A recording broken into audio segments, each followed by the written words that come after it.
आज हम पढ़ेंगे अध्याय 5वें का 4था श्लोक। यद्यपि दोनों पक्षी एक ही वृक्ष पर बैठे हैं, किंतु फल खाने वाला पक्षी वृक्ष के फल के भोक्ता रूप में चिंता तथा विषाद में निमग्न है।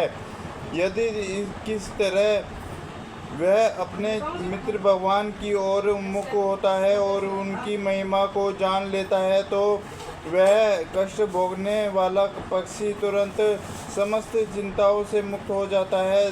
अब अर्जुन ने अपना मुख अपने साक्षात मित्र कृष्ण की ओर फेरा है और उनसे भगवत गीता समझ रहा है। इस प्रकार वह कृष्ण से श्रवण करके भगवान की परम महिमा को समझकर शोक से मुक्त हो सकता है। यहाँ भगवान ने अर्जुन को उपदेश दिया है कि वह अपने पितामह तथा गुरु के देवताओं के पर शोक प्रकट न करे, अपितु उसे इस धर्म युद्ध में उनके शरीरों का वश करने में प्रसन्न होना चाहिए, जिससे वह सब विभिन्न शारीरिक कर्म फलों से तुरंत मुक्त हो जाए।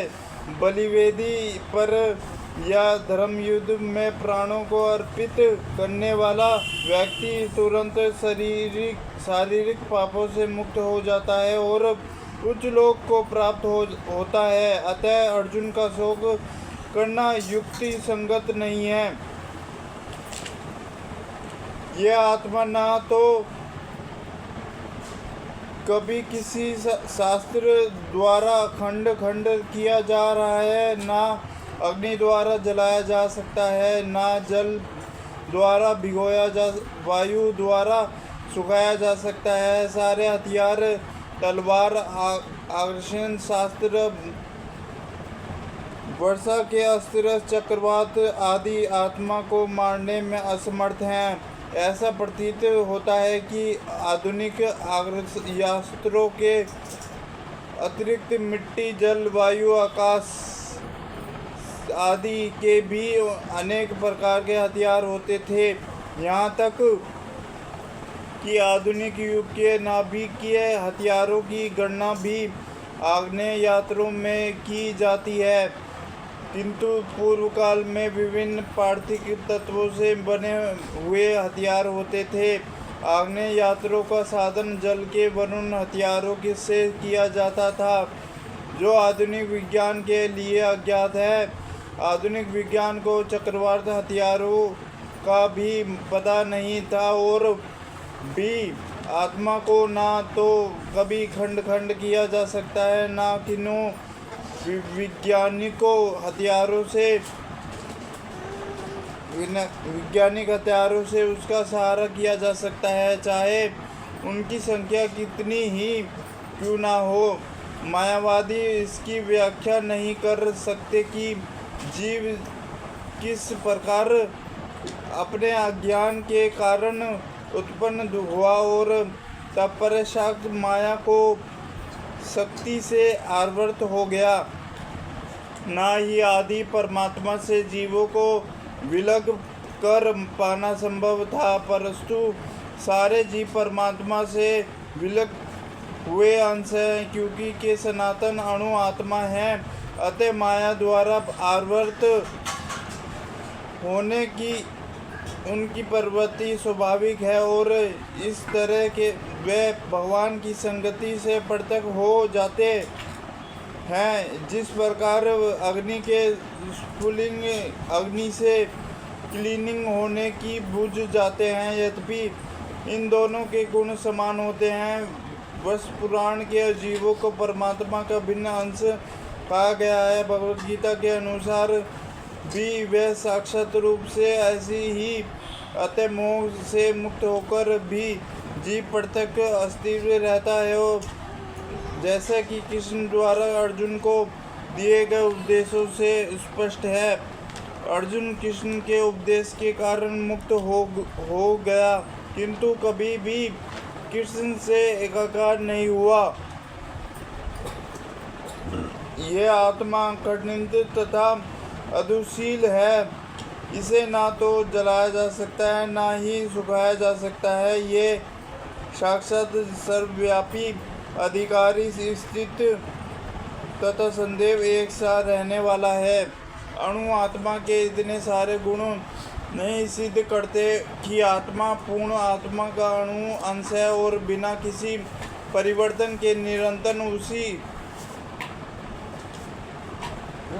तरह बना रहता है। इस प्रयोग से अस्तित्व को विभाजित करना कठिन है, क्योंकि अणु आत्मा कभी भी परमात्मा के साथ मिलकर एक ही नहीं हो सकता। भौतिक कल्याण के से मुक्त होकर अणु आत्मा भगवान के तेज की किरणों की आध्यात्मिक स्फुलिंग बनकर रहना चाह सकता है, किंतु बुद्धिमान जीव तो भगवान की संगति करने के लिए वैकुंठ लोक के प्रवेश करता है। सर्वगत शब्द महत्वपूर्ण है, और क्योंकि इसमें कोई शक नहीं है कि जीव भगवान को समय सृष्टि में फैले हुए हैं।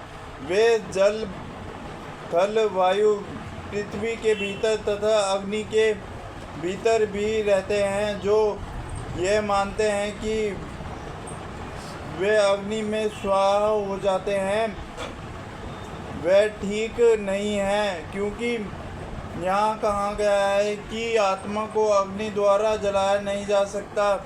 इसमें संदेह नहीं कि सूर्यलोक में भी उपयुक्त प्राणी निवास करते हैं। यदि सूर्यलोक निर्जन हो तो सर्वगण शब्द निरर्थक हो जाता है। यह आत्मा अशक्त, अकल्पनीय तथा अपरिवर्तनीय कहा जाता है। यह जानकर तुम्हें शरीर के लिए शोक नहीं करना चाहिए। जैसे कि पहले कहा जा चुका है, आत्मा इतना सूक्ष्म है कि इसे सर्वाधिक शक्तिशाली सूक्ष्मदर्शी यंत्र से भी कहीं देखा जा सकता है। अतः यह आवश्यक, जहाँ तक आत्मा के अस्तित्व का संबंध है, ऋतु के प्रमाण के अतिरिक्त अन्य किसी प्रयोग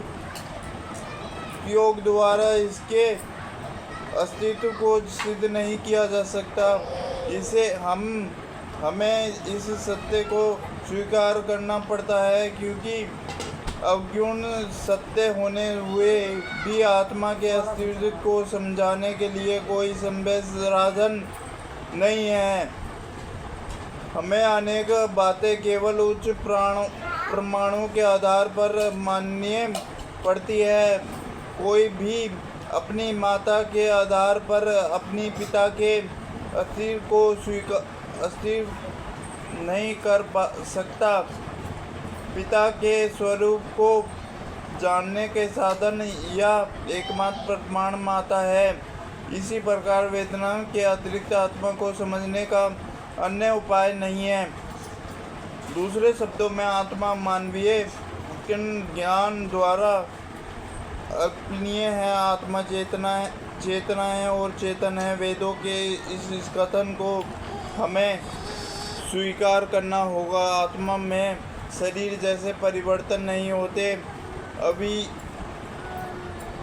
अविकारी रहते हुए आत्मा अनंत परमात्मा की तुलना में अणु रूप है। परमात्मा अनंत है और अणु आत्मा अति सूक्ष्म है। अतः अति सूक्ष्म आत्मा अविकारी को होने के कारण अनंत आत्मा भगवान की तुल्य नहीं हो सकता। यही भाव वेदों में विभिन्न प्रकार से आत्मा के अस्तित्व की पुष्टि करने के लिए दोहराया गया है। इसी बात का दोहराना उस तथ्य को बिना किसी त्रुटि के समझने के लिए आवश्यक है। हरे कृष्णा कृष्णा कृष्णा हरे हरे, हरे राम राम राम हरे हरे।